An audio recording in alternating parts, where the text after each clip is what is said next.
Welcome to Architecture, Design, and Photography. Today we are speaking with Deevo Tindall. I hope I'm pronouncing that right. D-E-E-V-O. Deevo Tindall is an entrepreneur, holistic branding strategist, and content creator who redefines brand narratives with innovation and authenticity. After having a thriving corporate career spanning over 15 years, Deevo embarked on an audacious journey to rewrite the rules of branding through his own entrepreneurial venture. As the visionary founder of Fusion Creative, Deevo has carved his path by offering tailored branding and digital solutions that empower businesses to excel and stand out. I'm interested to see what Deevo's got to say because he has the corporate experience of potentially losing his soul during the last 15 years in the corporate environment and found a way to maybe get that back or do something that he's deeply interested in and passionate about. When you can run into passionate people, you usually leave that situation being that much more passionate. So let's see what Deevo has to say. Deevo Tindall, welcome to Architecture, Design, and Photography. How are you doing today? I'm doing well, man. Thanks for having me on. I appreciate it. It's good to have you. I am really excited to talk to you because of your transition from corporate America to what you're doing and your unique way that you have of looking at your clients' branding and how you translate that into what you create for them. And I do that in some sense, in my limited sense that we work as media production for architectural clients. I'm looking to extract from you maybe some key things that I can take with me that will help me in interacting with clients. And then also anything that you're telling me is going to be applied to anyone who's listening to this that also is going to be able to gain from that and also potentially become a client of yours. Who knows? So I love it. Thank you. The world is a connection portal, isn't it? Yeah. And podcasting apparently is low cost to high production value, honestly, if you do it right, that really gets the information out there, why I love it so much. Yeah, agreed. So first of all, your transition or experience with corporate America into what you're doing, why did you end up in corporate America? Did you get out before it stole your soul? And how are you doing now? Yeah, let's see. I'll work backwards. I worked in the corporate world for almost 20 years, I guess about 18 years. And about 10 years into that space, I started to realize that this was not what I had ultimately envisioned for my life. And so I started looking for ways to tap into my creativity. Now, in what way was it not matching your vision for your life? I've always been a creative person. I'm an artist. I used to paint a lot, not much into music, but just sort of always had explored more of the creative side of my life. And I'd always been an entrepreneur as a kid. I didn't know I was an entrepreneur. Just, I had my own lawn business. I lived in Colorado for a while, so I had my own snow cleaning business. And I had always been in sort of that space. I did snow cleaning too for a while, by the way. Oh, yeah? Yeah. But it was in my late 20s. Oh, no, I started this when I was like 10 years old. I had two older brothers. And so when they went off to college, which they were way older than me, I inherited their clients, and then I just continued sort of growing my own space. So, but at 10 years old, you don't know that I'm an entrepreneur. And so I just I just needed money because we were poor, and, it was a means to an end for me. So, but then I continued that into college. I started clubs. I started a television station at my university. I was just like, I was always starting something, and I was always doing something. And I sort of realized then when I went into the corporate world, I wasn't really able to do any of those creative things anymore. I didn't really have an outlet. I was just like, I wasn't 9 to 5. I would go in at like 6 o'clock in the morning, get home at 6 o'clock at night, and, just like working endless hours. We went through a bunch of different layoffs, and unfortunately I was saved from those layoffs, but it really was sort of the writing on the wall. I was like, if all these people and some of these people had been working at Trent for the company for like 30, 40 years, which is unheard of to me. And they were just like, just like that without even a second thought. And I'm like, okay, if I've only been here for 5-10 years now at this point, and these people have been here for 25-30 years, and they're literally just let go like that, like I'm basically just a number game here. And so I started to realize I had to start figuring out what's my exit plan here. And it was at that point that I started I fell back onto photography because I knew I was I knew I loved taking photographs. I started doing some other projects on the side to make money. And all of them were sort of pointing in the same direction, creativity and business. And so that's sort of, I just finally decided at one point, okay, I'm done. This is my true calling. I got to walk away from it. Nice. Nice. So how was that transition? Because you go from steady paycheck that you don't really have to worry about to checking in at your desk and maybe having like 30 minutes of just perusing the internet and trying to look like you're busy. And, but who, for me, if I was in corporate America, I would just be trying to not die inside slowly. And I would imagine anyone else would have the same experience. I know that's not the case, but that's how I see it. So going from reliability, consistency, steady pay into, oh my goodness, I don't know how I'm going to make ends meet. How'd you make that happen? Well, I had a robust corporate career. I was really busy. I traveled all over the country. I was involved in a lot of different types of projects. So I wasn't twiddling my thumbs, and I was getting paid a lot of money to do that. So it's a great question. I think for me, it was a slow maturation. I didn't just cut the knife and walk away cold turkey. I spent several years really trying to matriculate something that I could do on my own. So I would literally work my 9 to 5, and then I would come home and I would start taking photography, and I was literally like, I was basically pimping myself out for free. Anybody who wanted photography, I was like, hey, I'll do it. I'll shoot your dog. I'll shoot your baby. I'll shoot your wedding, whatever it was. And then I started realizing I actually had a knack for it, and among other things. And so until I started really building that up, and it was really about 5-6 years before I finally decided to walk away, because I was actually started to make real money from it. And I was like, you know what? I actually think I could do this as a real-time job. So right. So it was a slow matriculation. It wasn't just like cold turkey. Nice. And where do you find yourself for people who can't quite get exactly what you do and what your current situation is from my, short introduction before this? Like, if you can explain what it is you do now in complete for those who are listening.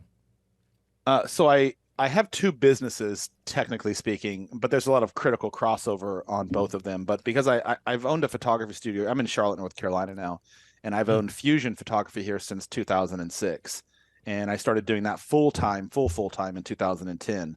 And so I had that business up until, and I still do, but up and around, I guess around 2020, 2018, that range in there, I started getting a lot of requests to put together workshops for photographers, webinars on social media, how to grow a business, how did I launch this business? And this was pre-podcast days. And so I started realizing that I had a knack for sort of educating other people and providing insights on the business side of things.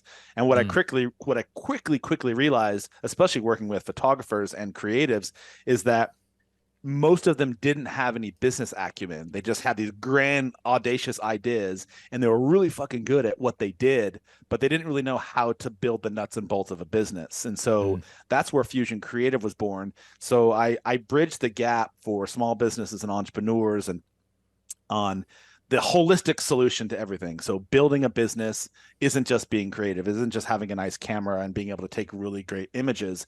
It's probably about a 70-30, 80-20 rule in terms of 80% business, 20% photography, in terms, if you want to be successful, if you don't want to be a starving artist type of thing. And you know this now. So I started to find ways that I could bridge that gap for creatives initially, and then that morphed into small businesses. And what we do is we basically build your business and help you grow your business. So you've got this great idea, but we help you scale that through creativity, through brand strategy, through content marketing, and then of course all the digital pieces that fall in that same puzzle as well. Right. That's I just sat my 11. This is funny, but my 11-year-old son, I just sat him down yesterday and talked him through. We homeschool him, and both of them, and I walked him through. Okay, here's why you're going to homeschool, or school in general, because you need to be able to read, to write, to be able to put your images on Instagram, to be able to get a following, to then be able to sell nature photography prints, to become a nature photographer, to set up a business for yourself. And if you start at this, when you're this age, by the time you get to whenever you're old enough to make a living, you'll be that much further ahead. And I'm telling him about, you need to have like a 5-year plan. You need to write a a business plan, and then you need to, and I'm walking him through all these kind of, like you just said, these business steps, because the part that comes very naturally to him, he gets his camera with the big lens and he goes out into the woods most every morning and just sits and waits for animals or tracks animals down and gets arguably really good shots at 11 years old, like really, really cool stuff. Amazing. And he can do that all day long. But there's that idea of like, well, how do you turn that into saving yourself from having to prostitute out your time every day in corporate America? Yeah. And he could not take a desk job. It just won't happen for him. So I'm proactively putting him into a kind of a system, like you're saying, hopefully, that he'll learn and he'll have an idea. All right, here's why I'm doing the things I don't really enjoy. I'm doing them because they serve what I want to do. Yeah. And if I don't do these, what I want to do just isn't going to happen. So interestingly enough, I was homeschooled as well. So that's kind of interesting. Right. Yeah, interesting to hear you say that. And it's something I talk about a lot on my own podcast. We're not trained. Yeah, we're not trained to be critical thinkers in the sense of, no, we're just not. Like if you think about your entire time, and I don't know if you were a public school kid like I was, but I went to school when I was in 7th grade. So that's when I first began. But up until that, I was homeschooled. Yep. And there's a pattern that develops throughout your entire time, all the way through college. You're put into these strict rows. You're told to sit still for 8 hours. You're not allowed to interact. You're not allowed to go outside and get sunlight. You're not allowed to be creative. You're not allowed to be engaging with people for the most part in a public school system. And you're basically taught to memorize a bunch of irrelevant data that doesn't really serve you outside of, being in the highly technical fields. And that really continues all the way in through college. And then you leave college and it's like you do the same thing. You put into a cubicle, you sit for 8 hours, you type away at a keyboard, you answer a phone, whatever it is you do. And you're not encouraged throughout that entire life cycle of that process to be critical thinkers, to think about how can I set up a life for myself, or how could I develop a business so that I could do this? Or maybe I'm a tradesman. Maybe I should be an electric. Like not everybody wants the same pathway, but we're all trained to be the exact same clones. And so it's fantastic for you that you've been able to see that. And for whatever reason, have taken a different approach. So kudos to you. Yeah, I think the combination of I always knew I was not built for employment, which sounds weird. I definitely have drive and things that I'm passionate about and want to do. But working for someone else on a consistent basis without change and being at the whim of your progress is in your employer's control. And then they can, like you said, just let you go at any time. I did not feel that was a secure way to plan or live your life. And it's odd to me that an entrepreneurial mindset is far more secure than getting a job in corporate America or, working for anyone else, because you're second in command as far as control of your future. Now, the downside of that is like every minute of every day, you're working at trying to not think about work constantly. That's the payoff. It's harder, but it's better. I don't know. Working for your business versus working in your business, right? Yeah, or working for someone else. Yeah.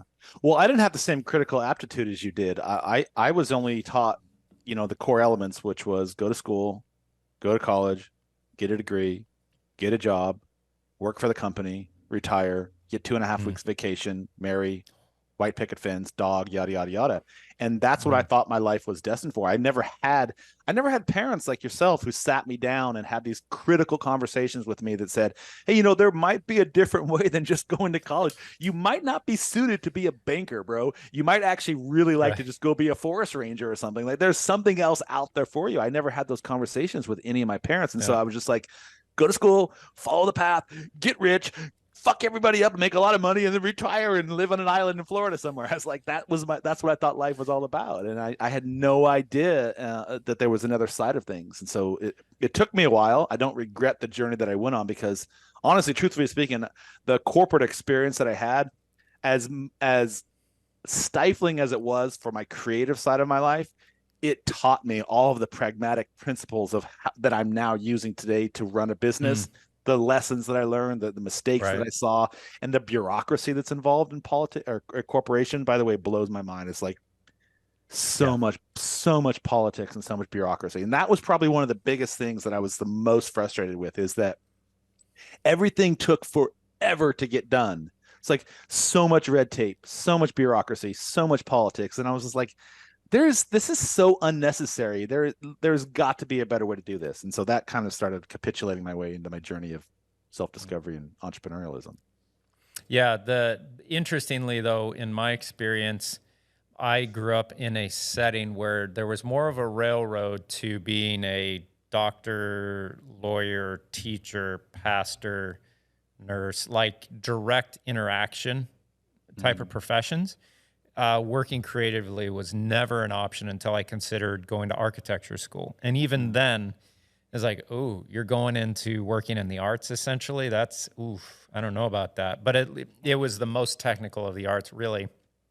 So it had a bit of sense of that. And I really enjoyed the education. But even then, when it came down to it, being employed and not being an entrepreneur within that, it just wasn't going to work for me. I tried it with the chickens. It didn't work. Was that censorship you received from your parents or from just the community in which you grew up in? It was a religious, not religious, like specific community I grew up in, but it was a religion that I was part of, Seventh-day Adventism, that just the culture of it prioritized helping others. And in doing that, you selected a profession that directly could serve people in their immediate needs. It was just kind of a cultural gist to everything. When I told my dad I was going to be a photographer, his honest reaction was he laughed and said, "You'll never be able to support a family that way." And it wasn't like he was trying to discourage me. It was his honest belief that like, "Oh, you can't do that." And in the first year I made more than he did. And I always rub his nose in that. Just, I have a good relationship with my dad, and it wasn't hurtful when he responded that way. I knew I was going outside the realm of what was normal and expected within our culture, if you could say, which was scary, but it worked out luckily. So are you originally from Maine? And that's where you're born and raised, or are you from somewhere else? My dad was a pastor, and so growing up, we moved about every 3 to 5 years, and primarily it was Virginia, and it was primarily Virginia. A little while in Ohio, but in the Shenandoah Valley in Virginia, where I grew up. So that whole idea of serving others, though, that's a very subjective frame of reference, because there's different ways you can serve people depending upon your context and what type of delivery mechanism you're providing, right? So yeah, I dated a Mormon for almost 5 years, and so I sort of understand that principle of what her perspective was, being in that church for so many years, and they had the same thing as like serve others, and if you're not serving others, then you're sinning. And I'm like, right. But there's so many diverse needs and perceptions on what serving someone can be. Who defines what that is? Like there's cultural and contextual differences, there's personal interpretations of service, like there's intent versus impact, like there's all sorts of ways you can serve. Like you there's an argument to be made that you're serving a community in your photography, like you're providing a service to somebody, and just because it doesn't have religious connotations per se doesn't mean you're not serving somebody. You're still providing a service. Like serving someone for me, it's a resource exchange. You're giving X for Y, and that's sort of how I look at everything. It's like, how can you provide impact and serve others and provide a service that is making their life better in some way, shape, or form?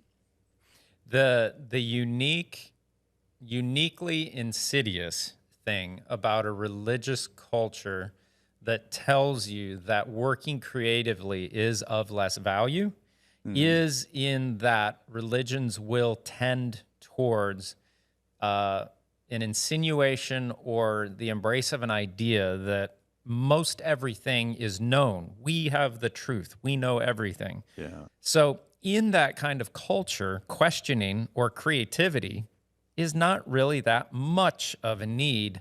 It's not at the forefront of the thinking, forefront of the culture. It's more in the background, and it's more so used as propaganda, as in we have a preconceived idea of what we would like you to believe, and we will create something to help you believe what we believe, rather than express what I see as being outside our realm of what we know. Through art, I'm going to bring that in and help us all know this better. Yeah. And that's why creativity in religious circles, I think, is kind of stifled, at least American religious circles like Mormonism, Adventism, Jehovah's Witness. these more kind of recent religions like that. So Well, it's a weird thing. it's a good point, and I would say it's probably not just Western ideologies. I would suspect anybody in a structured, I'm going to say this and it's going to sound offensive, but anyone who has a structured dogma about a policy of how you should behave or not behave Hmm. is a confining and restrictive concept, because you're an outlier if you think differently than that. And so you're a threat to A sort of threat. the ideology of what they're trying to teach their culture. And in some ways that can be good and bad, but yeah, it definitely does stifle the idea of someone like yourself who is a creative thinker who says, like, there might be a different way to do this, guys. Can we talk about this? You're like, no, it's Yeah. this way. It's only this way. This is the way to heaven. This is the only way. It's like, no, there's probably another way. I'm pretty sure God doesn't judge you on all those things. Yeah, I always look at it as like if they're using the religious and or if they're using the religion in any way, shape, or form as a crutch, and you come up to that crutch and you're like, "You sure this is how it goes together?" That what they're gonna be inspired to say because of their relationship to the thing is like, "Don't you dare touch that. This is supporting me right now." Yeah. And so it's that relationship that has to be held, I think, in a very loose manner to not use it too much as a crutch. I know it works as a crutch, but if it becomes overly a crutch, then it becomes something that you that stays a crutch and it doesn't actually heal you and get you away from the essence of it being a crutch, right? Well So said. it's Well said. there's Well said. there's And that's a that. fun. I know we're going off I know we're going off topic here, but one final point to the corporate space. Early on in my career, in my vainglorious days, when I was full of ego and vanity of trying to push myself to become the biggest, baddest corporate person I could be, I actually had my boss at the time call me into this office because I was questioning a process that had been done for how many ever years. And there was a better way to do it. And I had a better way to do it. And so I was suggesting the better way to do it, but not in the most diplomatic way. I wasn't always I'm not very diplomatic now, but I was much worse back in my early days. And so he literally sat me down. He's like, I know you're really smart. Like, I know you have really good ideas, but that's not how we do things here. Things follow this chain of commands. Things follow this sort of protocol. This is how we do things. And if you don't sort of get your mind wrapped around that and shift into those ideologies, you're not going to have a career here. And I was like, wait, so let me just get this straight. You're acknowledging that my way of doing this could potentially be more efficient, make you more money, have a path of least resistance for you, but you're saying because I didn't follow protocols that we're not even going to address it. And he's like, yeah, that's pretty much what we're saying. And I was like, and so really that was kind of like, when you stop and think about that as someone who is a creative and who had sort of always I'm like an idea dude. I've always had ideas. I'm like, Yeah. yeah. And if you have ideas and you're presenting ideas to people who don't like ideas, and you're not doing it in the way that the ideas are supposed to be presented by filling out the TPX report and submitting it and waiting with, it's like, dude, that's just like the most stifling thing you could possibly be involved in. And so that again was Yep. another reason why I'm like, I'm pretty sure this is not going to be I'm not going to be doing this for 50 years. Let's just put it that way. Yeah, I cannot agree with you enough. It's that experience of an individual that is open as a personality type, that they understand that my value is not in repetition. My value is not in maintaining a system. My value is not in teaching others the way that this shall be done every single time to infinite. You know, it's more so my broad experience that if I don't have a broad experience, I feel claustrophobic. And the benefit from that broad experience is that I have a larger map of reality to be able to make a path from problem A to solution B. And that's why creative people need change. That's why they need experience. That's why they should not burn out. And they need to be very careful to take the time to not burn out. So if you try and over monetize yourself through simply working more, you're going to burn out and you're going to become formulaic, and that'll be very obvious as soon as that starts to happen. It'll start to have the same feel, which may be great, but then it'll just be a plateau, and that'll be obvious after a while, and you will lose your validity. That's the right word in that space. And so getting that broad experience, having that broad map to be able to solve problems and know the paths between them, that's your value as a creative. And to not allow that makes the individual in corporate America or in a highly religious situation feel useless. So, Well, or unvalued. those are really great points. And so if you look at some of the most successful companies that, if you were talking about the corporate world, they value that precedent over anything else. And so they enable creatives to have that space. And if you look at really successful companies, they figured out a way to systematize creativity. So because there are subtleties and nuances that have to happen, and if you're going to run a business and you're a creative, you still have to have the pragmatic backbone, foundational infrastructure in place so that you can scale that. Unless you just, if you're good with status quo and you just sort of want to like take photos and, you know, post them here and there and make a few dollars here and there, that's great. But if you're looking to build and monetize a brand and scale that brand, you have to sort of operate, you have to find that fine line between what the huge corporations do, which is systematizing everything, but still finding the ability to systematize and still allow creativity so that you don't stifle that.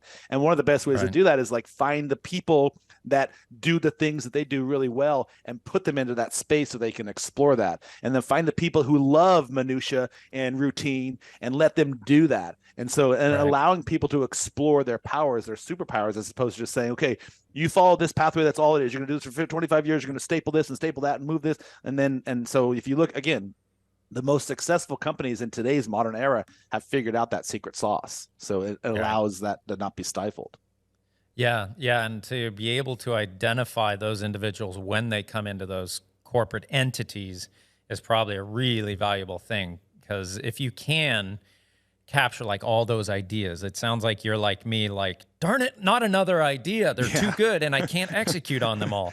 They never stop coming. Right? I've got a whole list of just good ideas on my notes, or like, it's just endless. And it's almost like a curse because you're like, geez, if I had enough money, I could pay someone to make this idea happen. And if I had enough money, I could make that idea happen. Or it's a weird thing to live with constant ideas. Like if I put on the right music, I'll have 10 ideas by the time I get to the studio in the morning. And, and it's almost like, great, now what do I do? You know, what do I focus on? You know, so it's a weird thing. My incubator is the gym. I'll be in the morning doing a workout and they just start flowing for me.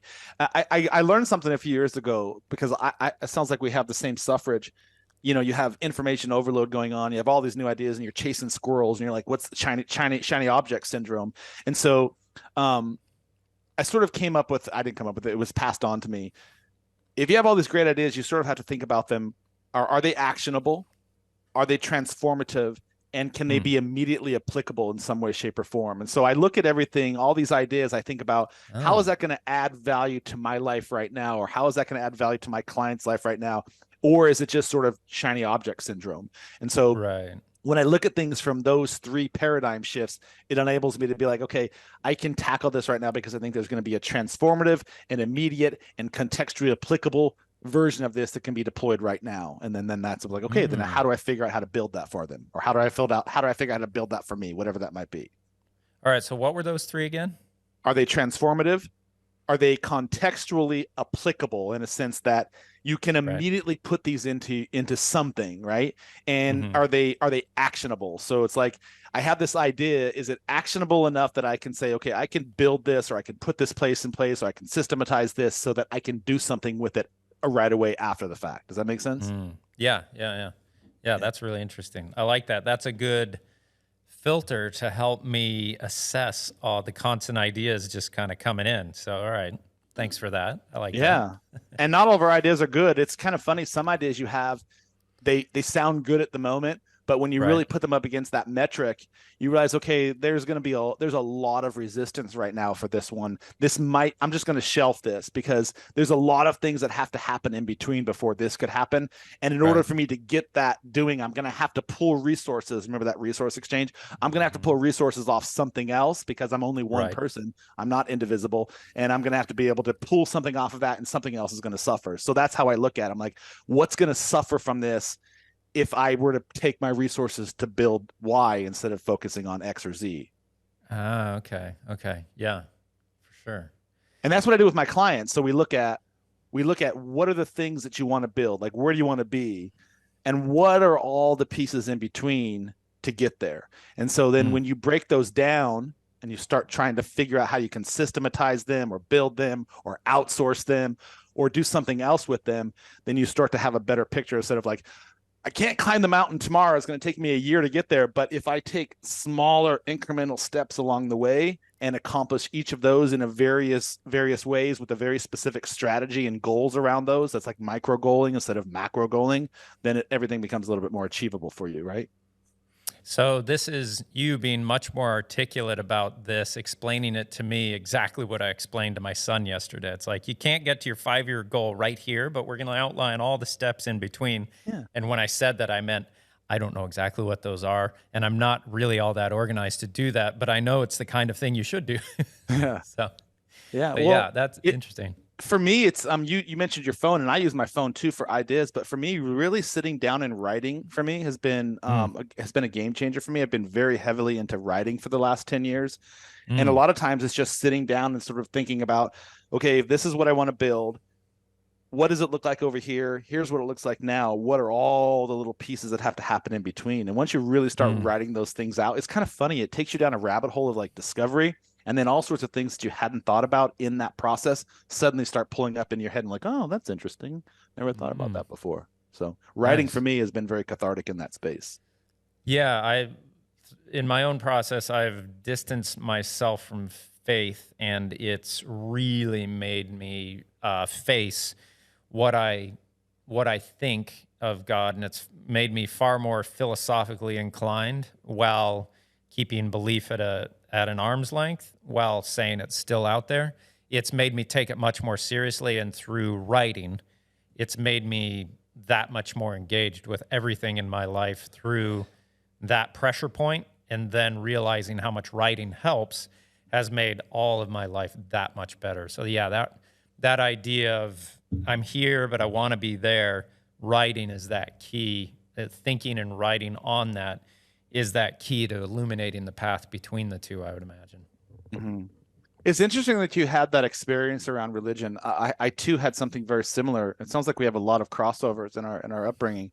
My father was very staunchly conservative around his beliefs, and they were a bunch of different types of beliefs. I think from flavors of the year, we would change from one ethical belief to another, whether it be Christian ideologies, or we were involved in a bunch of different things.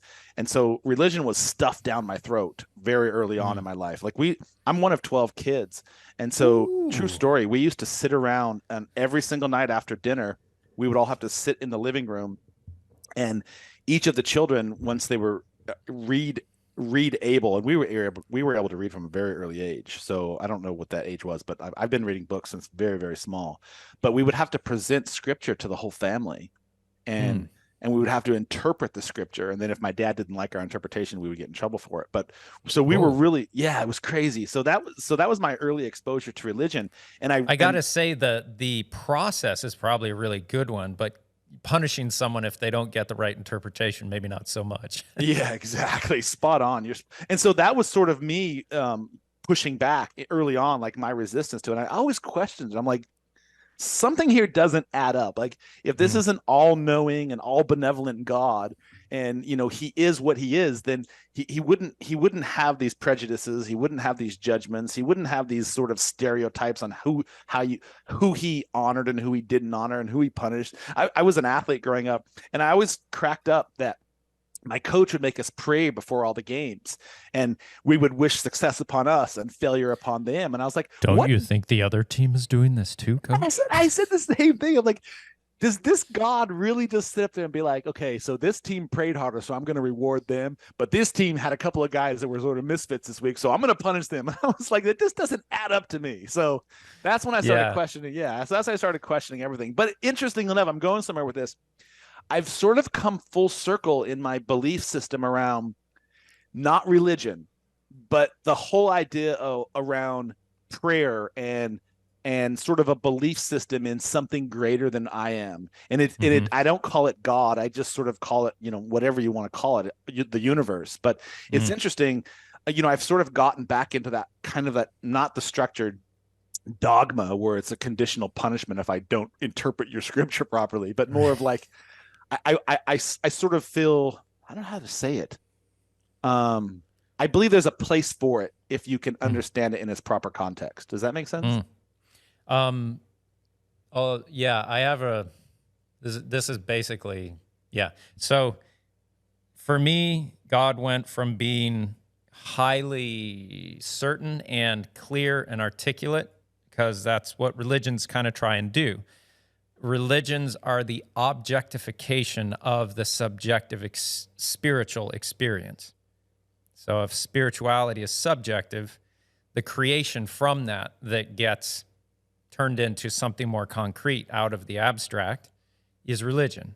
And it holds a lot of value, and it holds a lot of benefit for a lot of people. People that don't as well fit into repetition of a system, like yourself, like me, have a harder time with feeling that they can be a contributing value part of that, because your value and mine is in more so the question rather than repeating the answer. Okay?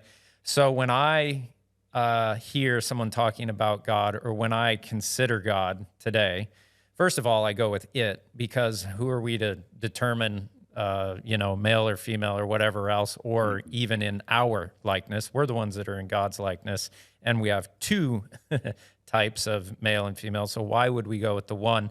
I understand now why we did that, but that's a different conversation. For me, I keep my belief at arm's length, and what I can touch is two concepts that every single religion agrees upon, and that's truth and love. I translate love as relationship. When someone says God, I hear the equal interaction of both truth and love. And by that, I mean relating to what is true and doing your best to put yourself aside and say, what is the truth here? And what is the positive relationship in that? And what is the ability to create positive relationship out of this truth?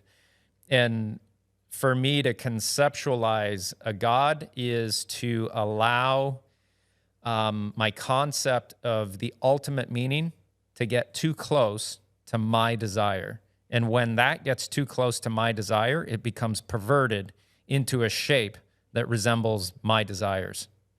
And so I leave that at arm's length. And I say, if this is true, I will love to interact with it. Let's talk. That's a probably 4 to 3 month podcast there, all said and done. But for me, it's just come to this point of, I do believe it's wrong to conceptualize God beyond those things. For me, I can just say that, and I can leave it there. And when I have conversations with people, I just move it towards more neutered language to leave the religiosity out of it, because the religious words hold so much explanation within them that you just go right past some very, very important concepts that they kind of just hold as like, no, that's a given. And it's like, whoa, you just skimmed over some really important stuff that if you let that continue, the trajectory is one, like you said earlier, where maybe God's sitting on a couch, your kid's dying of cancer, and you're praying hard, but the prayometer only went this far because you didn't pray hard enough. If you had prayed harder, the prayometer would have gone over to here, and then God would have healed your dying child. That is not a good concept to have. So how do you deal with that? Well, that team won. They must have prayed harder. If I leave it at truth and love, and I leave it as my call to, no matter what, I am drawn to truth in love. Okay, then I'm good. That guides me towards everything I need to know. But that is specific to personality types that I think we share. And I see that in my own kids. The one that's of the personality type can handle it in that way. The one that's much more so a very, very conscientious, conservative type of personality type needs more so outside truth directing his actions rather than him perceiving what's right and wrong within experience. It's more difficult, and many, many more podcasts need to be developed around that. But it's an interest. Yeah, no, I love your philosophy on it. The truth part has some wiggle room for me, just because I'm assuming you mean your truth, because your truth might not be my truth, right? Well, I still think that there's love an is love, truth. but truth is right. truth. Yeah. Well, see, I still think of love as positive relationship. Love is a human term, in my opinion, that means positive relationship.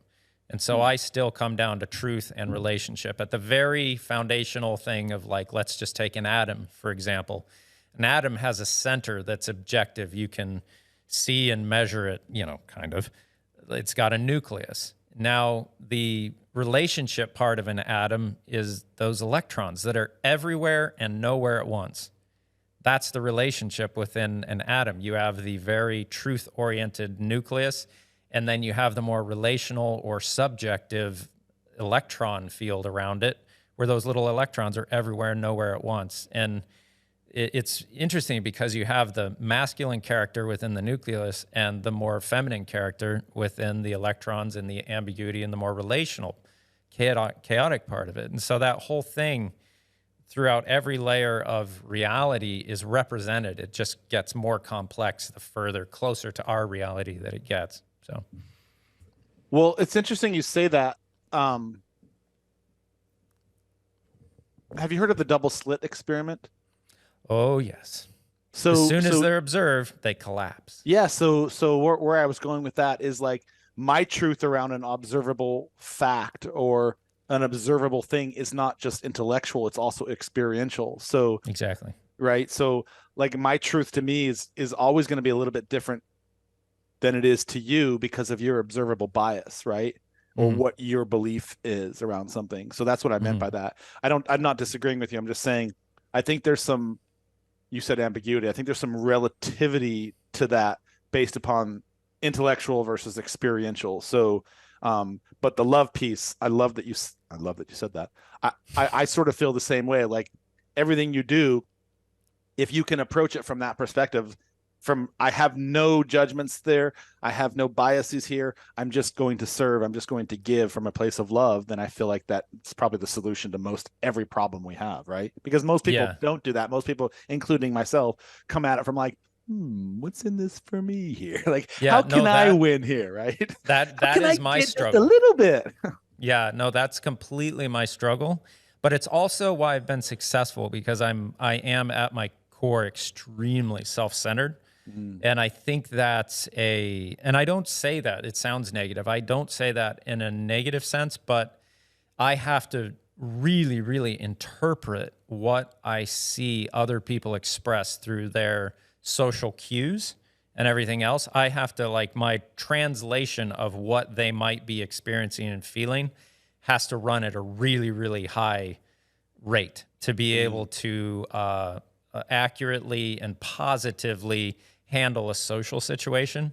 I'm far too direct and basic in my emotional intelligence to play any games. It's like a one-to-one thing, and it's that's another thing that'll take us way off topic pretty quick. Yeah, it sounds like there's a lot of different conversations we could have. I appreciate this so far. I don't think we've touched on any of the things that we set out to do, but so far it's fantastic. Question number 2. Yeah. How do you craft it? I was on a podcast. Oh, sorry. I was on a podcast last week. And it was sort of like that. I would answer, and I'm very truthful, and I just sort of like, I just wing everything. I'm like, here's what I thought. And then there would be no response to it. I was like, wait, there's a lot of things to unpack right there, brother. Let's tighten. And so you're just I love that. I love the, like, this rabbit hole. Oops. Yeah. But yeah, you have to at some point, like, all right, everyone might not be quite as interested in this because they're listening to 2 photographers, not philosophers. But I think just in the nature of being a creative, you have to turn over all the stones. You have to well, why did we do that? What's this? Okay, so I love it. Well, there's not enough philosophy left in the world. If you look at some of the ancient cultures that survived prior to us, philosophy was at the forefront of everything. I mean, it was philosophy, religion, etc. But philosophy, the idea of like having these intellectual sparring matches like the Romans did or the Greeks did, where they would bring all these thinkers together in this forum and they would just like, let's have an intellectual sparring match today. Let's talk about it. Right. And so there's not, and that's what I meant at the outset of the call. Critical thinking is not encouraged by society, especially in Western society. And it's that, in my opinion, is the primary reason we have lost our way, is because the idea that we all have to be the same people, we all have to work for the same cause, we all have to remember the same thing, we all have to pass the same standardized test. And that's just not how society works, man. You do you, let me do me. Well, at the same time, though, I think the reason it's happening is because there's efficiency and systemization, and you can advance in that, and you can have a more accurate and dependable result. And so if you systematize all of society and you just flatly rubber stamp all those children and all those schools, then they'll make great factory employees and corporate employees, and the whole thing can come more reliable and more. But if you go too far that direction, eventually it becomes too much that. And then the soul of the creatives in that system cry out, and it corrects. That's just how it works, I think. Oh, well, you're spot on. Like it's masterful strategy if that's the end game and your primary objective is just to have a systemization of everything. But yeah, if you have if you systematize everything and don't allow things like philosophy or critical thought, you're going to just end up with a parade of clones doing the exact same thing the exact same way. And that might be by design. Like there's a pretty compelling argument to say that might actually be by design right now. So who knows? I'm reading a really crazy book on the Atlanteans, and apparently, apparently they systematized things to the extent that they had developed this advanced technology. It was basically robotics. And so humans had evolved to such a high level of intellectual capacity. They were using telepathy to communicate, apparently, if you believe in this stuff. And then they had robot servants basically doing all of the menial work and labor for them. So they just were basically sitting around proselytizing and philosophizing all day long. So it's this is our future, isn't it? Yeah, I think it is. It's like it's all cyclical. It is cyclical. I honestly don't disagree with you at all. It's almost like it's by design. Or by human nature. You know, like we figure out what works, and then we the people who have a lot of drive just hammer that home. How do you still honor that but keep it from the demise that the ones in the past have experienced? How do you do that? I think you do that by valuing the not the extreme differences, but you value the differences in the conscientious mind that wants to keep things on track, wants to maintain things, wants to teach the ways that we've always done it and why they're good. They resist change and they maintain the system. Very, very valuable. The progressives, or the more open minds like myself and you and the Democrats, you know, are going to be more like, here's a new idea, let's try it. Well, if you try every new idea, they might not be actionable, they might not be transformative, they might, you know. And so you have to have this working together of these two different personality types that both actually value each other, rather than try and pull apart and then think that, no, we're just going to systematize this thing to no end, or no, we're just going to progress this thing to no end, both of which will fail horribly. Currently, we're in this really far left push of we're going to just progress beyond anyone's wildest dreams. And progress, great, I know, but at the same time, it's got to be actionable, transformative, and not just change for change's sake. Let's be clear about this, and let's be careful about it. This is our society we're working with. So it's difficult, but if we can do that, we'll be good. Man, I literally just published a blog yesterday, not to just change for change's sake. Literally, like I literally just published this yesterday on my website on why sometimes you can just leave good enough alone. Like you don't always have to change unless your market demands it or your consumers demand it. Like sometimes things work the way they are and they can just be untouched. Like I use Coca-Cola as the example. How many times have they tried to change Coca-Cola, or how many times have Microsoft tried to release some new nonsensical update, and just like all you did was hamper the process. Let's get back to what really worked. So good point. Okay. Question number 2. How do you actually craft a compelling narrative that resonates deeply with audiences? You're speaking to someone who does not, I technically understand narrative. I do not natively understand narrative. I'm not a good storyteller. Any story I try and tell, usually about 10 seconds in, I can see everyone kind of like checking their watch, right? I'm not a storyteller. How do you do that?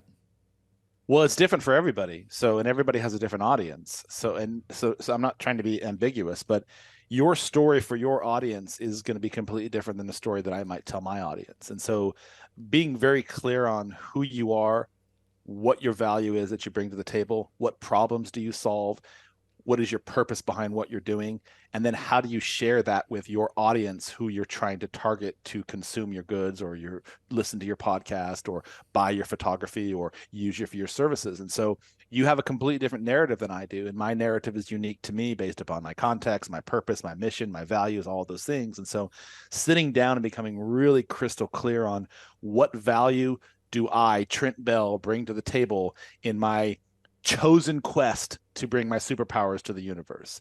And then once you're crystal clear on that, you start to develop what is your North Star. This is why I choose to exist. This is why I choose to serve. This is the value that I bring to the table. These are the problems that I solve for you. And when you start living that embodiment of your North Star, the right type of people start falling into your ethos, your atmosphere, because they resonate with what you're saying. They resonate with your show. They resonate with your philosophical approach to things. They resonate with your composition. They resonate with your lighting. They resonate with your mind. Whatever it is that you're telling your people, once you crystallize, you said you're self-aware. You have to be self-aware. You have to crystallize introspectively, who am I? And what are my superpowers, and how can I share those with the world? And once you understand what that brand message looks like, then you start speaking the native tongue to the type of person that wants to consume your work, consume your service, buy your product, give you money, exchange the resources, the money exchange, right? X for Y, Y for Z. I'm going to do X for you, and you're going to give this back to me in return. Does that make sense? Yeah, it totally makes sense. And I'm realizing this even in just the last 2 weeks. So as I said, this last summer and fall for us has been crazy busy, which is great and also horrible, obviously, at the same time. The reason it's been so difficult is because it rained the first half of the summer, basically, and pushed all our work to the second half. But then we've also just been more busy than in the past. Getting to the end of this, I was, which is right around now, is when really our season starts to slow down. I'm starting to, interestingly, fall in love with photography. I know that sounds weird to say as a photographic professional, but I've realized something that I really enjoy in witnessing and framing what humans design and build, and not just in the highly preconceived shoot for commercial work that I do for architects and publications, but also I really love wandering and seeing the unthought out decisions that people made aesthetically, and the disintegration of places that have lost their value but still have the remnants of expressed value from a bygone era. So I was in the Midwest about a week ago with my family, and I was just wandering around these small Midwestern towns that have these great main streets and downtown areas that are just vacant, or like wandering around the backside of buildings where aesthetic presentation, trying to attract customers, is not thought of. And to try and frame those things beautifully, and to see what you can understand about humanity devoid of any humans in the images, there's something in that philosophically, creatively, visually, it all comes together for me. And I'm starting to do it now with a medium format camera, so I can eventually get these things printed like really large and have an experience of actually, there's something weird about capturing it, freezing it, and making it really large to where you can read it almost like a map of human decision in looking at like a street scene. There's something in the powerful within that is really exciting to me, moving forward in that sense. But in doing that, I'm finding what I am through that, and I'm understanding myself and isolating kind of the narrative that I am tapping into that triggers me in that positive way of creativity that I enjoy, that is this counterbalance to what I normally do of photographing these very perfected spaces all the time. Now I enjoy, as a balance to that, just looking at what was not thought out, but is a result of reaction by humans rather than the pre-action or thought of and design of humans. And that's hard to articulate and better done in the photos, obviously. So but I'm finding that there's that joy and that truth telling in it that resonates with me. So that's a good thing for me to mentally note as your response to question number 2. So thank you for that. Question number 3, and go ahead. Before you ask question 3, if what you're doing now in this new process of yours, if you decide that it's something that you want to monetize or share with the world, or if it's just merely a more introspective, reflexive exercise for you, those all are of two the different. above. Okay, so I would suggest that in the process of the doing, you document the doing, so that when you create the doing and you show the doing that you just created to the world, you then tell the story of why this had so much emphasis for you, or why this had so much impact to you. So in the doing itself, you're going to be recording your own narrative on why this had so much meaning to you. And then how can you transpose that out to a larger audience who can interpret that and understand the logic behind you, the mindset behind you, and how you saw this, so that they can have that interpretation. And that in and of itself is art. So digital art now is enabling you to not just paint a canvas, but now how can you tell the story about the canvas? Why did you do this? How did you do this? What did it make you feel? What was the narrative behind it? What was the emotions you felt? And in the process of documenting that and sharing that, you're going to sell that, or you're going to serve and give that to an audience that will potentially resonate with that. And now they're not just getting your art, your masterpiece.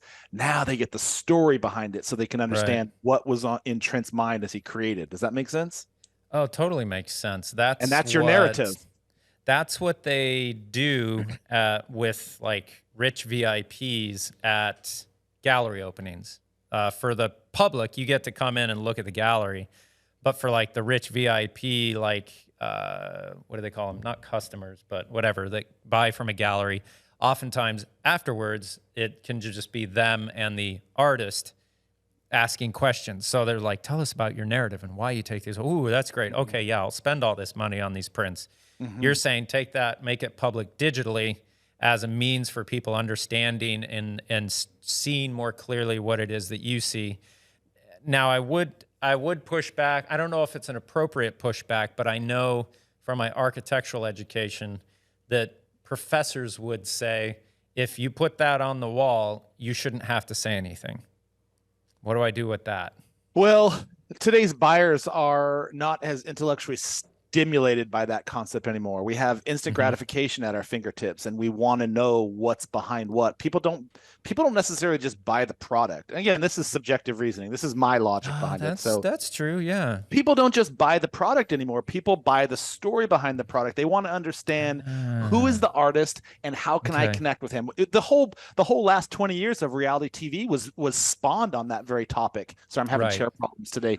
The very idea of authenticity and connection. Yeah. Okay. I want to connect with, that's a Trent Bell. Okay. You know why I love Trent Bell? Because he did this, or he did that, or he was homeschooled, or he homeschools his kid, and he saw this authenticity with his kid. You know, he took a photo of his kid taking a photo of this deer that he had been hunting for 10 hours. And this is why he took it. Like the whole thought process behind it. It's like, that resonates with somebody. And so if you can find an audience that is compelled by that sort of philosophical approach to something, then you might have a product that you can scale. And I don't know that it is. You're gonna have to vet that out. I don't know if it is or isn't, but that's what I mean by sort of the narrative.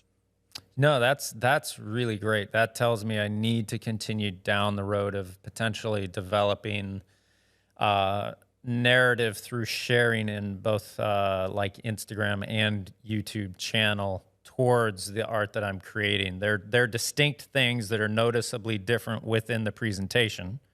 There's obviously the art, but then there's the process, and sharing the process towards a small piece of it, essential, or a small representation of it on your phone, then hopefully brings you to where it's much larger and you can experience the full intention of capturing this in medium format, printed large, so you too can now see what I see in person like that. That makes total sense. Yeah. And that helps clarify that path in my brain. So thank you for that. Yeah, I'm not denigrating your professorial component around like the art should speak for itself. A picture tells 1,000 words. I'm not denigrating that. Like there is a time and a place for that.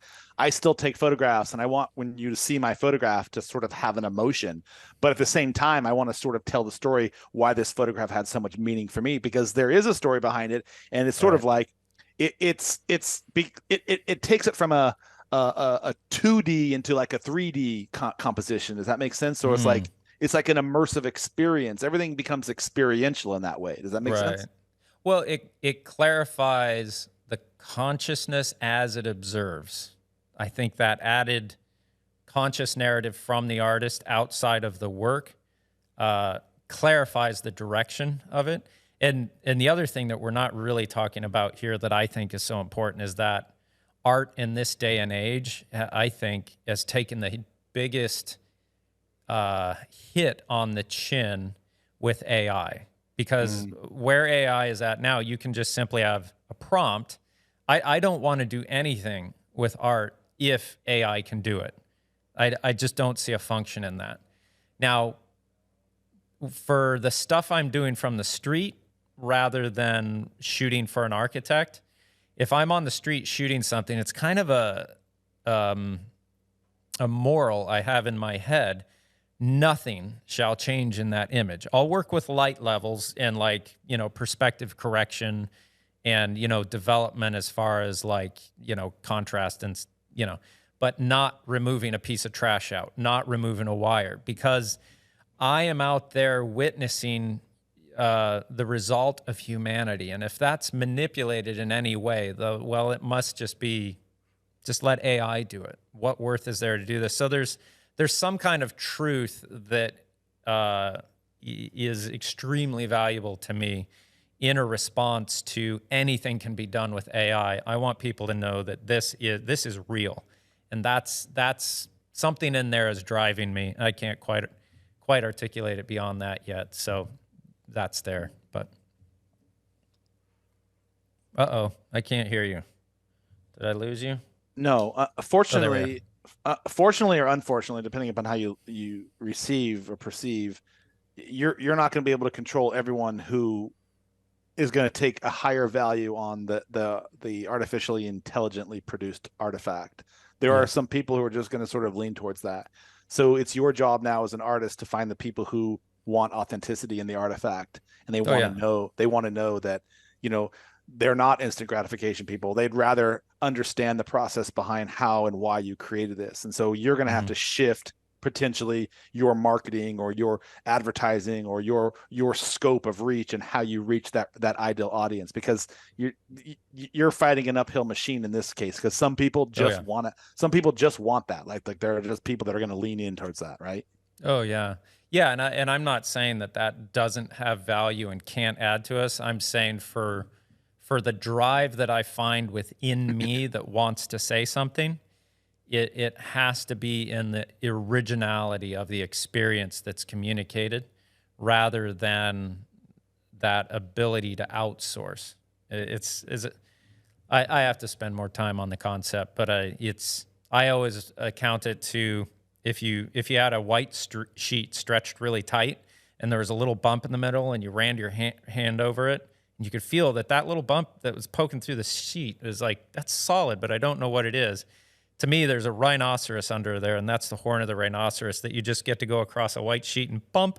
You're like, geez, I don't know what it is, but I know it's immovable, but all I can see is this much, and it's there, but it's okay. Something's there. Now we're working at figuring out what this is. It's that little bump that there's something much bigger there that tells you focus and create. Go into this, and that's how I respond to that right now. So that's I wonder if there isn't an expose opportunity to just explore that a little bit from the anti-AI perspective and sort of create what it is you want to create, and then have a comparative to that. This is what it looks like as a human form. This is what it looks like as an artificial form. And maybe there isn't an expose in of itself just in that very nature. Yeah, like almost like each one could be a diptych where this is the reality, and here's everything done to the Yeah. same, back of restaurant, dumpster, and everything else, Mhm. but all the wires are removed, all the cracks in the building are taken out, the stuff's Mhm. taken out of the concrete and the asphalt. And I wonder, yeah, that's an Mhm. interesting, yeah, all right, that would be experientially interesting to see what's going on there. I would be intrigued by that journey just to follow that and sort of see what you manipulated. Right. Yeah, I don't know. We do it all the time in our normal, commercial stuff that we do for architects. But And you not can in a just, side by side. no, not in a side by side. No. And not as the narrative of the expose itself. Like this is the journey you're going to take, and you're going to share that journey with us as you embark on it. Yeah. I'll have to think about that more. That's interesting. Question number 3. How do you translate a brand's vision into a tangible and impactful message to allow your client to stand out in a saturated market? So translate vision to tangible impact. I think it's really important that you have clarity on your vision first and foremost. And then once you have clarity on what those values are to you, I believe that storytelling is a part of that. Good content is a second part of that. And being able to amplify that to the right channels because you have clarity on who your audience is so that you're talking to the right people is critical, because you don't necessarily want to sell this diptych idea to everybody. Not everyone's going to be intrigued by that. Like I can tell you right Right. now, my next door neighbor is probably not going to really find that very interesting. He's not going to see any difference at all between the two. Yeah, and then he's just going to be like, you know what, just give me back my ESPN. I just want to go back and watch Sports Center. So if you can find a way to translate your narrative to the right audience so that it's spoken at the language that they can receive it, and they're very clear on what your value is and the juxtaposition that you bring to the table, and then be able to tell that story to them and use the proper channels. For example, I have some clients that are not necessarily very good at LinkedIn. It's not their space, but Instagram and TikTok might be their space, or maybe it's none of those channels. Maybe their best space to talk about their operation is not through any social media. Maybe it's something else, maybe blogging or emails. Like it doesn't really matter. It's understanding who you are and being able to connect that vision or those values with the audience that really wants to receive your content instead of trying to sell it to everybody. Right. So identifying your audience and tailoring your presentation, your approach towards that audience, and knowing what channels that then presentation, everything goes through. Okay. Question number 4. How do you get to the distinct identity that captures hearts and sparks curiosity? So for us, it's a very pragmatic approach that involves what we call our brand discovery. And in that brand discovery, we use psychology, we use data, we use comparative analysis, we use understanding who the client is and who their audience is. And then we craft a story around that space so that the crystallization of the value they offer is clear to their buyer, to their audience. And then there's no buyer confusion in that space. Do you have any rubber meets the road examples of how that's worked with clients? Yeah, I can give you a lot of different examples. So I have a client who operated primarily in the corporate space. She worked in sales for a long time, and then she wanted to sort of move out of that corporate space in the sales capacity with her business and move it into workshops. And so she started doing business workshops specifically to the same audience that she used to work for. And so these workshops were very successful, but they weren't really touching on the emotional heartstring that she was hoping to have her impact on. So what we did is we helped her craft an entire narrative that allowed her to take these workshops, and what she was really passionate about was travel. Like that was her thing. And so what we created for her were destination experiential adventures where she took the same people that she was just doing corporate workshops for, now on destination adventure travels where she would take them on the road into these really like high profile adventure escapes where blood meets adventure and blood meets wine. So they would be doing like scaling mountains or doing treetop excursions or taking rides to the Serengeti and having this experiential stuff that she would take them on, and then they would come back to their tents or their really nice white glove locations where they would have wine and catered meals and this sort of stuff. And she would do these workshops with them or on different things that they were really focusing on. So each individual workshop was tailored to the audience. So maybe you needed to learn how to get out of self-sabotage, or maybe you had scarcity around your financial models, or maybe you were no good in relationships. And so she would take these small groups of people,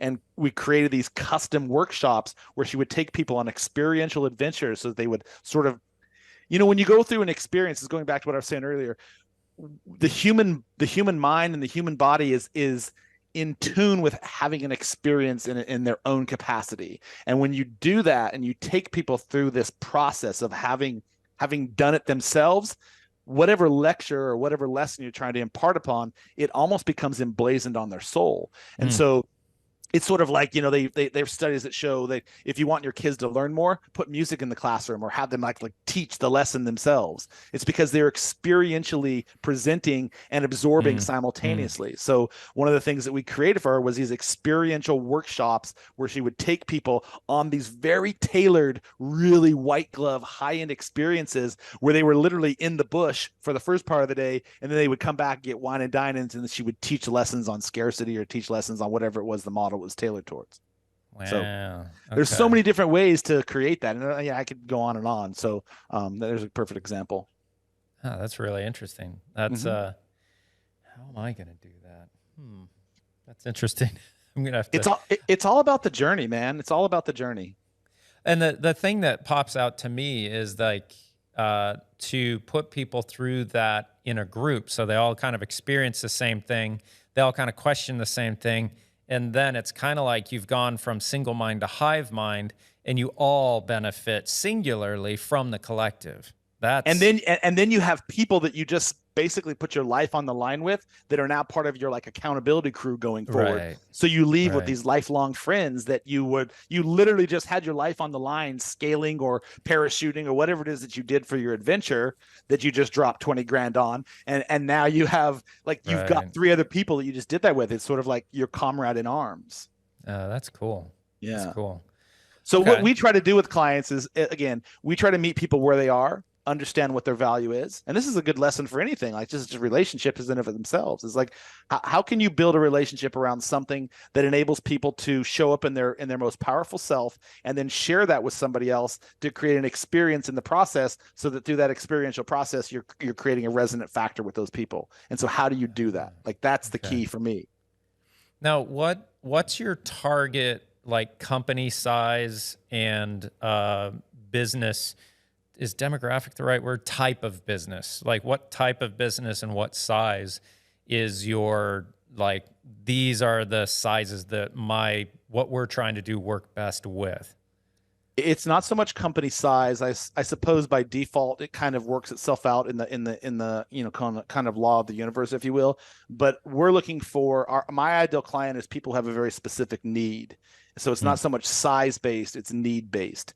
And then we qualify ourselves through a vetting process to see if somebody has a need and they're coming to us to supply that need for them, are we fully equipped to be able to vest ourselves into that solution and give them everything that we have and still make an impact, still be transformable, still have these actionable steps that we can help them build into that space. And by default, it's really turned out to be smaller organizations, smaller businesses, and entrepreneurs who have already established a foothold in the business sector, already sort of have their business in place, but really are not quite sure how to scale it, really not quite sure how to tell that message properly, and don't have the tools, the resources, or the team at their back, financially, resource-wise, et cetera, logistically, tactically, in order to build that. And so we position ourselves as sort of your marketing branding partner, so that you don't have to go out and hire a social media manager, a paid advertising expert, somebody who can write copy, somebody who can blog, somebody who can build websites. And so we position ourselves as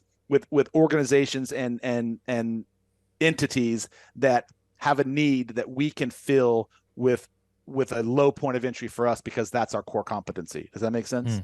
Yeah, no, absolutely. It sounds like I would be one of your potential clients, potentially. Yeah, I mean, I can't say, or I don't know, only you know, and we can certainly have that conversation, but it's really somebody who doesn't have somebody who has the resources to spend something on someone else because they Mm-hmm. really want to focus on what they're good at, but they don't Mm-hmm. want to have to get stuck up in the weeds of the minutia of running a business or systematizing a process or hiring a social media manager or running their own social media or doing paid advertising. And so, our job is to partner with people who need our services, but just don't really know how to do that yet. That's exactly me, pretty much. Let's I'm, talk. I'm at the point of potentially hiring like a social media manager, podcast editor, video editor, someone to do all the minutia of like billing and invoicing, and like there's so much that's growing with us that I am not talented at handling. So it's like I've gotten here, great. Now how do we next level from here? So let's keep that conversation going. Well, it's very interesting. And just so you know, this conversation is amazing. I have to leave here in about 10 minutes. Perfect. I have one more question. It's very interesting. I find in the process, and I'm included in this bucket, that you sort of, so let's pretend this is a jar, right? And my camera just went blurry. Somebody just stop my camera and turn it right back on. Let's pretend this is a jar, and sort of you're sitting inside this jar, right? Mm-hmm. And your jar is your life, your business, it's everything. And you have a label on your jar that says who you are and what you do. And that sort of becomes your identity right now in this current stage of your life, right? But the problem is you're inside your jar because you're running your business, right? And so you don't really know what this label says or all of the experiences that you've created. It sort of starts to take on a life of its own. And so what I found, and this is why I have a business coach, this is why I speak to a therapist on a regular basis, is that I'm not able to read my own label. I sort of get stuck in my own way. And so a lot of times when you're in business, you're so caught up in the minutia of doing the things that you do that you sort of get on a railroad track and you forget that there's a lot of other opportunities that could be coming in, but you're so focused on doing this one thing that all these other things are slipping by the wayside. So what happens when you hire a firm or an agency or a team or just somebody that you can bounce shit off of that can look at your label from the outside in versus the inside out, it opens you up for a whole bevy of opportunities that you might have missed because you were sort of narrowly focused on one particular cause. And so that's what we do. We come in, and again, it's why I have a therapist, it's why I have a coach.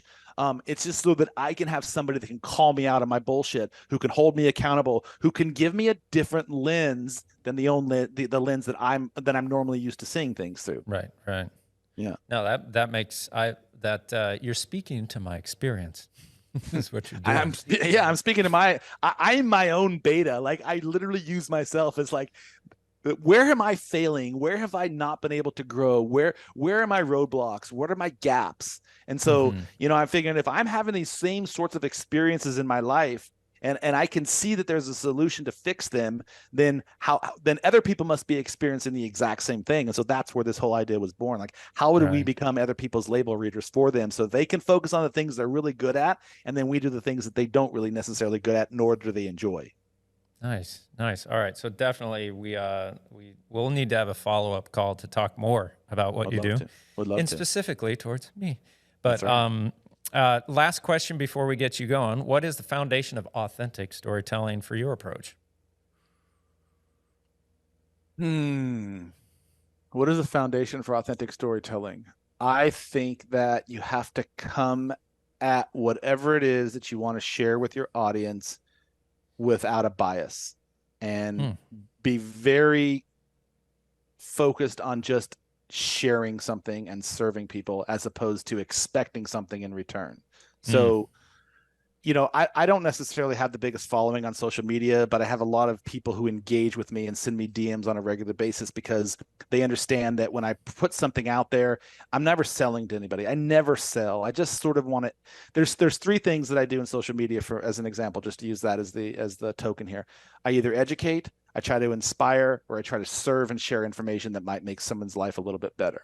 And so through that approach, people automatically know what I do because I talk about what I do, but I don't ever come at you and say, buy from me. This is why you're good. This is why you should buy this, because everyone's doing that. So for me, I try to find a way to just show up and share people. Like, you seem like a pretty candid dude. Like, it sounds like you pretty much call things as you see them. And that's sort of the way I do the same thing. So how can you take what you already do, which is being candid and authentic and raw and genuine, but how can you serve? How can you educate? How can you inspire? How can you maybe entertain? And what happens is when you do that, and people are really fucking smart, man. You know, today's buyers are really smart.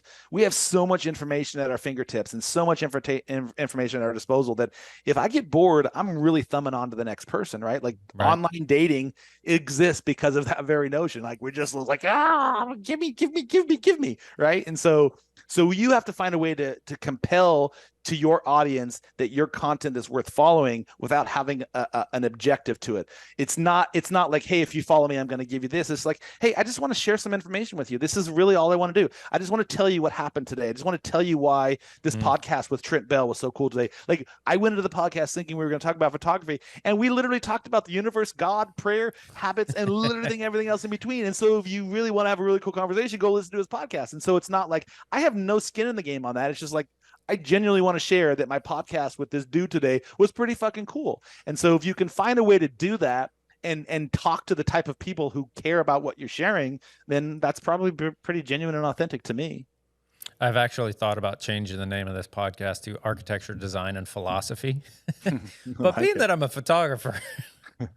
So, all right. Well, this has been really cool. I'm going to send you a follow-up email because I need to talk to you further. We might need to engage you in some gainful employment towards mutually beneficial ends. I'll give you money. You give me success. It'll be great. My resource exchange. Research exchange. But Deevo Tindall, is there anywhere that people should look you up to get more information on you that you would like to share? Yeah. So can I plug my podcast? Heck yeah. You'll love this. You'll probably be an ideal guest. It's called Unlearn Everything. So, let's do it. Yeah, man, I just bring people on like yourself that are doing really cool things on the planet that have a different perspective about what we've been taught. And then we kind of go down a rabbit hole on how can we unlearn this particular narrative so that you might know that there's something else out there as opposed to what you've been told. So that's my podcast. Let's do that. I would love to do that. Cool. So it's called, I'd love to have you on. It's called Unlearn Everything. And then if you want to find me on Instagram, I'm Fusion Photog, FUSION Photog, short for photography. And then my website is fusioncreativebranding.com. Awesome. Yeah. Deevo Tindall, thank you so much. I've really enjoyed this. I've missed doing podcasts because you can just get right down to the deepest, the foundation of all that we're talking about for me. I love that. Yeah. And so this has been really good, and you've helped me gain a lot of knowledge and insight in areas where I don't have natural perception or skill in those areas, which is really great. So thank you for that. Let's be in touch. And Deevo Tindall, everybody, you know where to find him. Thank you very much. Thank you, my friend. Have a wonderful day. It was a really cool show. Really got a lot out of it and enjoyed the conversation with you, truthfully.